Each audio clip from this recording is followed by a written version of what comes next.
हाँ जी, good morning students. हाँ, मैंने कल बातें किसके बताई थी अपन ने, वाष्पशील विलय युक्त वोलेटाइल और नॉन वोलेटाइल सोल्यूट के लिए अपन ने क्या पढ़ा था, राउल्स लॉ अप्लाई किया था और उसके बेस पे अपन ने क्या निकाला था, वेपर प्रेशर निकाला था। ठीक है, वेपर प्रेशर के आधार पर अपन ने मोल फ्रैक्शन निकालना सीखा था। आज जो बात करूंगा मैं बात करूंगा वो किसकी बात करने वाला हूँ आज जो बात करूंगा गुरुजी, मैं आइडियल सॉल्यूशन की बात करूंगा। किसकी बात करूंगा मैं, आइडियल सॉल्यूशन। बात आती है गुरुजी मेरा आइडियल सॉल्यूशन क्या होता है। ठीक है, आइडियल सॉल्यूशन को अंग्रेजी में काय बोलोगो, आइडियल सॉल्यूशन का रहे, आइडियल सॉल्यूशन का बोलोगो, आइडियल सॉल्यूशन। आइडियल सॉल्यूशन को हिंदी में क्या बोलेगा तू गुरुजी, आदर्श विलयन। क्या बोलूंगा, आदर्श विलयन। आइडियल सॉल्यूशन को इंग्लिश में क्या बोलेंगे, आइडियल सॉल्यूशन। ठीक है, आदर्श विलयन। अब बात आती है गुरुजी आइडियल सॉल्यूशन क्या होता है। पहली चीज, आइडियल सॉल्यूशन को पढ़ने से पहले तूने राउल्स लॉ पढ़ लिया। क्या पढ़ा तूने राउल्स लॉ में? राउल्स लॉ में मैंने ये पढ़ा गुरुजी, जो विलयन का वाष्प दाब होता है ना, पीएस, ये किसके बराबर होता है, ये पीए प्लस पीबी के बराबर होता है। ठीक है, पीए प्लस पीबी के बराबर होता है, राउल्स लॉ ने बताया था। दूसरी राउल्स लॉ ने क्या बताया था, जो विलयन का वाष्प दाब होता है नहीं डायरेक्टली प्रोपोर्शनल टू होता है एक्स से।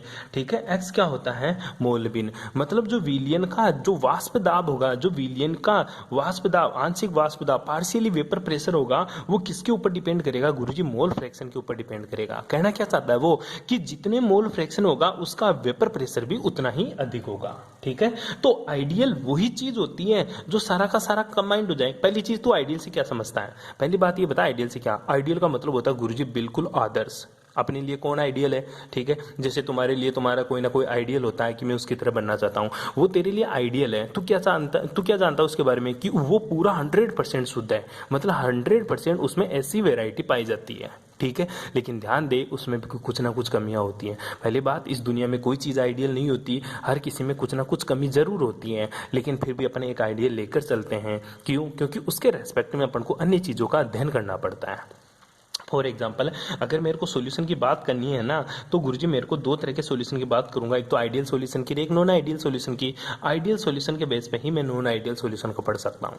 पहली बात, आइडियल सॉल्यूशन की डेफिनेशन क्या होती है, तो वो समझ ले। आइडियल सॉल्यूशन की डेफिनेशन होती है ऐसा विलयन जो प्रत्येक ताप व सांद्रता पर राउल्ट के नियम की पालना करता हो। ठीक है, क्या ऐसा विलयन, क्या ऐसा विलयन जो, ऐसा विलयन जो प्रत्येक ताप व सांद्रता पर, प्रत्येक ताप व सांद्रता पर क्या करे, राउल्ट के नियम की, राउल्ट के नियम की, राउल्ट के नियम की पालना करता हो, राउल्ट के नियम की पालना करते हो। ठीक है, क्या कहलाता है, आदर्श विलयन कहलाते हैं। क्या कहलाता है, आदर्श विलयन। अब राउल्ट के नियम क्या है, राउल्ट का नियम होता है गुरुजी P S equals to P A naught, sorry P A dash plus P B dash. Dash लगा रहा तो डेस लगा दे, अर्थात जो विलयन का टोटल वाष्प दाब होगा, जो विलयन का टोटल वाष्प दाब, जो पार्शियली प्रेशर होगा, वो किसके बराबर होगा, सोल्यूट के पार्शियली प्रेशर और सोल्यूएंट के पार्शियली प्रेशर का योग होगा। आई बात समझ में?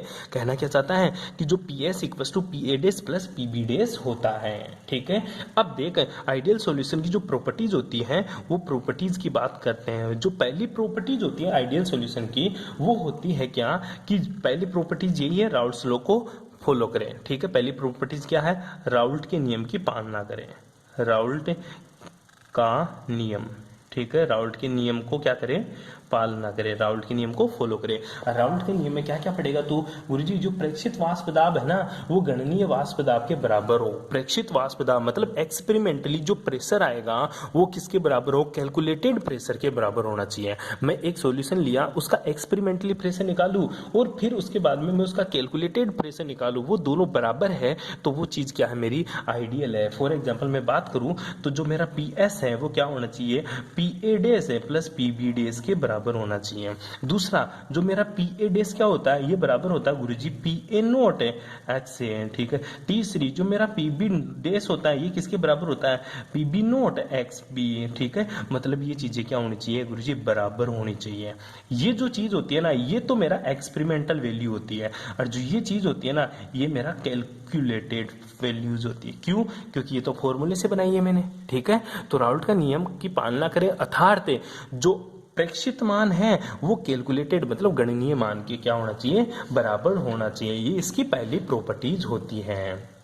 क्या होती है, पहली प्रॉपर्टीज होती है। दूसरी जो इसकी प्रॉपर्टीज है मेरे भाई, कि जो आइडियल सॉल्यूशन की दूसरी जो प्रॉपर्टीज आएगी वो क्या होती है, इंपॉर्टेंट है, कि विलियन का जो आयतन है, ठीक है, विलियन का आयतन है, ठीक है, विलियन का आयतन, विलियन का आयतन वॉल्यूम ऑफ सॉल्यूशन, जो विलियन का आयतन है ना, ये किसके बराबर होना चाहिए, ये बराबर होना चाहिए विलेय का आयतन, विलेय का आयतन है प्लस विलाय का आयतन, विलाय का आयतन। मतलब ना तो आयतन कम होना चाहिए ना आयतन ज्यादा होना चाहिए, अर्थात डेल्टा वी मिक्सिंग है ना, वो क्या होना चाहिए, जीरो। मतलब कहना क्या चाहता है, वॉल्यूम में जो परिवर्तन है ना वो जीरो होना चाहिए। कहने का मतलब ये है कि तू देख 1 kg मतलब एक, सॉरी सिंपल सी बात करें पढ़े, कि मैं सिंपल सी बात करना चाहूँ किसके बारे में, जैसे मेरे पास 1 ml क्या है, अल्कोहल है, C2H5OH है, ठीक है, और मैंने 2 ml पानी में मिक्स कर दिया, तो टोटल कितना 3 ml होना चाहिए, ना तो कम होना चाहिए ना ज्यादा होना चाहिए। अगर ये दोनों में डिफरेंस जीरो है तो डेल्टा वी मिक्सिंग क्या आ जाएगा तेरा, जीरो। क्यों, 1 ml तू अल्कोहल लिया, उसको 2 ml पानी में मिक्स कर रहा है, तो टोटल कितना आ गया 3 ml। सॉल्यूशन का वॉल्यूम कितना हुआ 3 ml, सोल्यूट का वॉल्यूम कितना 1 ml, और सॉल्वेंट का जो वॉल्यूम है वो कितना है 2 ml, तो टोटल वॉल्यूम कितना 3, और इधर भी क्या 3, तो डेल्टा वी मिक्सिंग क्या है, जीरो। अर्थात आयतन में परिवर्तन क्या होना चाहिए, नगण्य, जीरो होना चाहिए, कोई प्रॉब्लम, ठीक है। आगे तीसरी जो इसकी प्रॉपर्टीज की बात करेंगे अपन आइडियल सॉल्यूशन की, वो इंपॉर्टेंट प्रॉपर्टीज है क्या, ठीक है, कि जो विले विले है ना, सोल्यूट सोल्यूट, विले विले, ठीक है, विले विले और विलायक विलायक, विले विले विलायक विलायक, विले विले विलायक विलायक, वह विले विलायक, वह विले विलायक, विले विलाय के मध्य आकर्षण बल क्या होना चाहिए, अनन्य आकर्षण बल उपस्थित होना चाहिए। क्या होना चाहिए, अनन्य आकर्षण बल उपस्थित है, के मध्य आकर्षण बल, या तू ऐसे लिख ले के मध्य आकर्षण, जो आकर्षण बल है वो क्या होना चाहिए, बराबर होना चाहिए। क्या होना चाहिए, बराबर। मतलब विले विले के बीच में, मतलब एक तूने क्या ले लिया NaCl, और मतलब NaCl खूब सारा ले लिया, तो NaCl के जो मॉलिक्यूल्स है उनके बीच में जो अट्रैक्शन फोर्सेज है, और जो पानी किस में मिक्स कर रहा है, तो वाटर में, जो H2O के बीच में जो अट्रैक्शन फोर्सेज है ना, ये बराबर होना चाहिए किसके बीच में, NaCl और H2O के बीच में अट्रैक्शन फोर्सेज के बराबर होना चाहिए। तो तेरा सॉल्यूशन क्या है, तो गुरुजी मेरा सॉल्यूशन क्या है, आइडियल है, अदरवाइज ये मेरा जो सॉल्यूशन है वो क्या है, नॉन आइडियल सॉल्यूशन है। क्या है, नॉन आइडियल सॉल्यूशन, ठीक है। अब तीसरी जो बात करेंगे, चौथी बात करेंगे इसकी जो प्रॉपर्टीज की, वो इसकी फोर्थ प्रॉपर्टीज क्या आती है, कि विले और विलायक को, ठीक है, विले विले व विलायक को, विले व विलायक को, विले व विलायक को मिलाने पर, विले व विलायक को मिलाने पर न तो ऊष्मा उत्सर्जित हो, न तो ऊष्मा उत्सर्जित हो, ठीक है, न तो ऊष्मा रिलीज होनी चाहिए, ना ऊष्मा का क्या होना चाहिए, अवशोषण होना चाहिए, ठीक है। विलेय और विलाय को मिलाने पर ना तो ऊष्मा रिलीज होनी चाहिए ना ऊष्मा अब्जॉर्ब होनी चाहिए, अर्थात डेल्टा एच जो मिक्सिंग है, जो डेल्टा एच मिक्सिंग है वो क्या होनी चाहिए, जीरो होनी चाहिए। तो मेरा सॉल्यूशन क्या है, आइडियल है, अदरवाइज मेरा जो सॉल्यूशन होगा वो क्या होगा, गुरुजी नॉन आइडियल होगा। तो क्या क्या कंडीशन होनी चाहिए आइडियलिटी के लिए, तो दोबारा आजा मेरे भाई, आइडियल सॉल्यूशन की सिंपल सी डेफिनेशन वो होती है गुरुजी, ऐसा सॉल्यूशन है जो क्या करे, एवरी टेम्परेचर एंड कंसंट्रेशन पे किसको फॉलो करे, राउल्ट्स लॉ को फॉलो करे। क्या कहलाएगा मेरा ideal solution, ideal solution PS equals to PA dash plus PB dash होता है, अर्थात partially vapour pressure of solution equals to partially vapour pressure of solute plus partially vapour pressure of solvent, दोनों क्या होना चाहिए, बराबर होना चाहिए। आइडियल सॉल्यूशन की प्रॉपर्टीज क्या लिखेगा तू?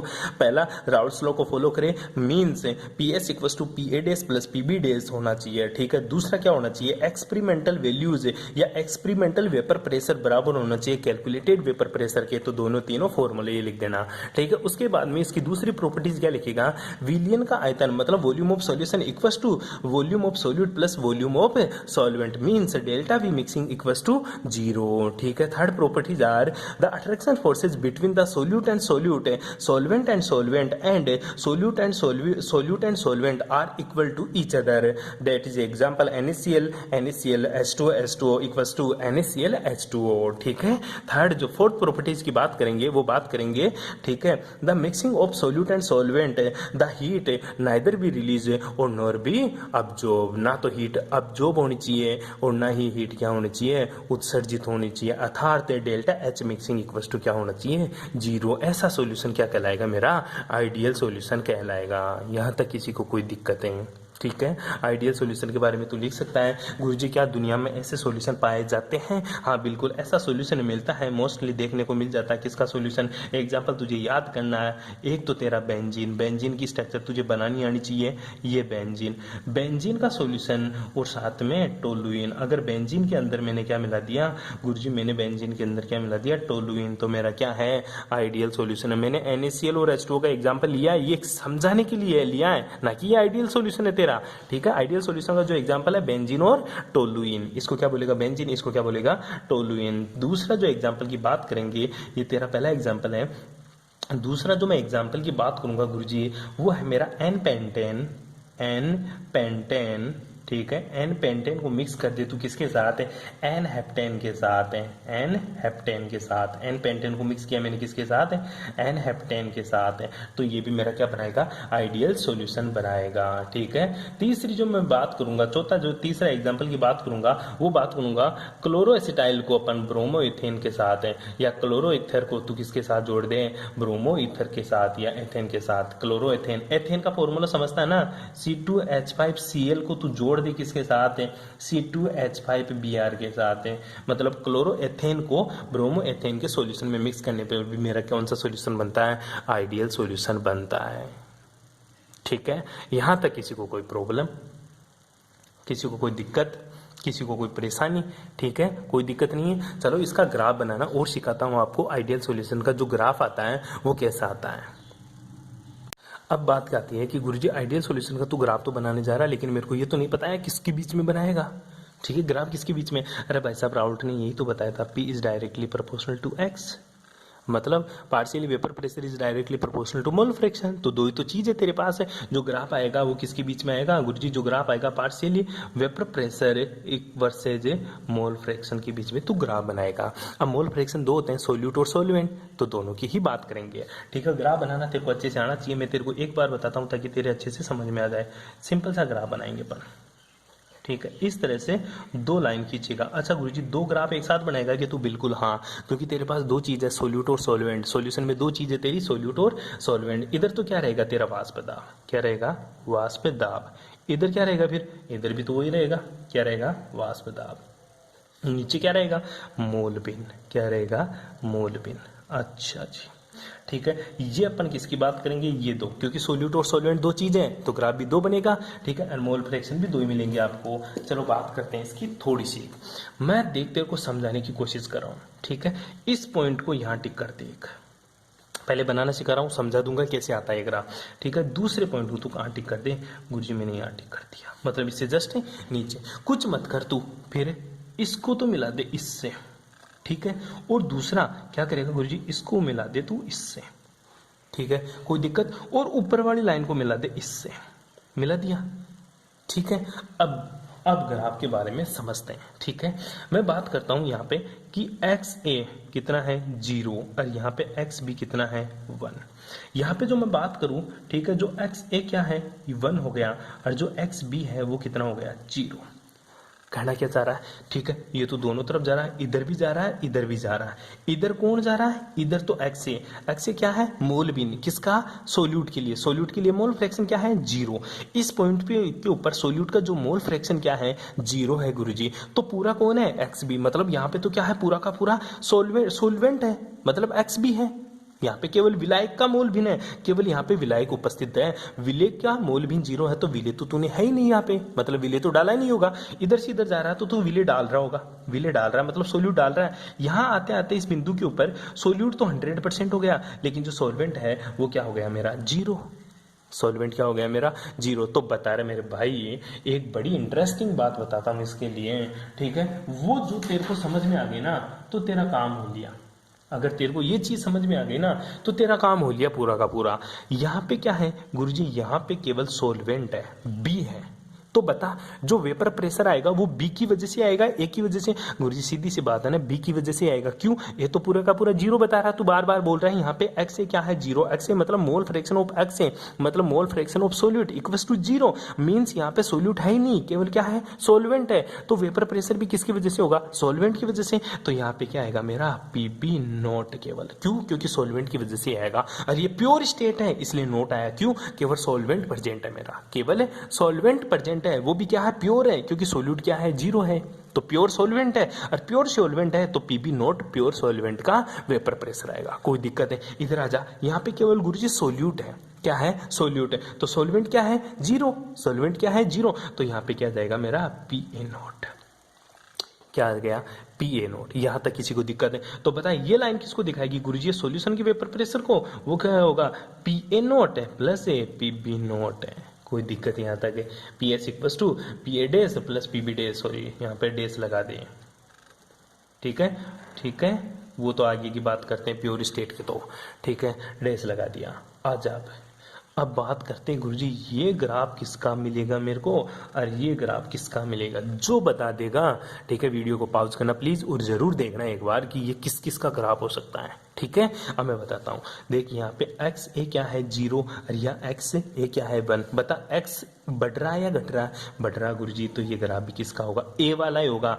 Means P A dash equals to ये ग्राफ होगा P A naught X A का, ठीक है। इधर देख एक्स भी 0 है एक्स भी 1 है, तो इधर से इधर जाने पर एक्स भी बढ़ रहा है, तो ये भी तो बढ़ रहा है इधर से इधर जाने पर, तो ये ग्राफ होगा गुरुजी। सिंपल सी बात है, P B dash equals to P B naught X B, ठीक है। बस इस टाइप का तेरे को ग्राफ बनाना है। ये ग्राफ किसके लिए है? आइडियल सॉल्यूशन का ग्राफ है। किसका ग्राफ है? आइडियल सॉल्यूशन का ग्राफ है, ठीक है। यहां तक आपको पढ़ना है, बाकी की बातें करेंगे अपन नेक्स्ट क्लास में। Thanks for cooperation.